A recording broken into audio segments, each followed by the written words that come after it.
The MEK must not be permitted to be subjugated and defeated. We must stand together with all those people in Iran, including the MEK, in this fight, because their fight is our fight.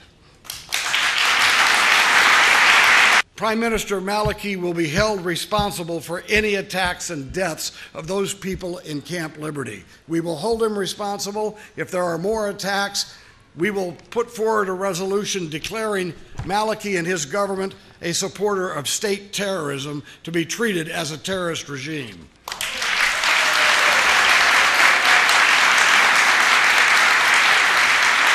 And now that the world understands that Camp Liberty is not a safe place, it is necessary that we move immediately to take the good people out of Camp Liberty and move them back where they can be safe in Camp Ashraf. And we have an obligation, and that's what we're doing here as a delegation, to ensure that we can do everything we can to support your efforts to define freedom in your own terms so that your kids and their grandkids can realize the full potential of citizens of the great country of Iran.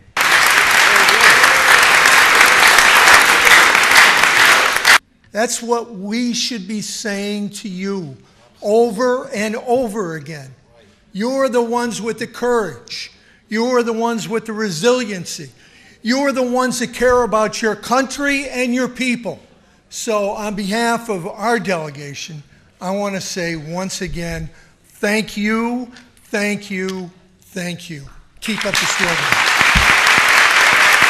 Chairman Rajavi, Chairman Poe, Congressman Higgins, and Congressman Cook, ladies and gentlemen, I wish to welcome you once again, your delegation. I found our discussion very constructive. I'm confident that this meeting will strengthen the ties between the Iranian people and their resistance with the US Congress. Now the problem is that massacre against the residents of Liberty can take place any day and any time. The real solution to the problem before another attack is to facilitate immediate return to members of the resistance to Ashraf, as you also underscored. To this end, first, the international community, especially the government of the United States and the United Nations, must pave the way for their returns.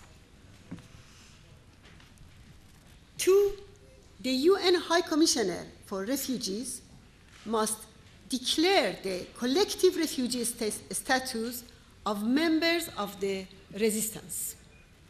Three, the UN Secretary General must appoint an impartial representative on this matter and set up a fact-finding mission to investigate the massacre of Camp Liberty residents. And four, above all, it's time for European and the US governments to side with the Iranian people in their desire for regime change and establishment of freedom and democracy in Iran. I thank you all very much. Thank you for your delegation, Chairman.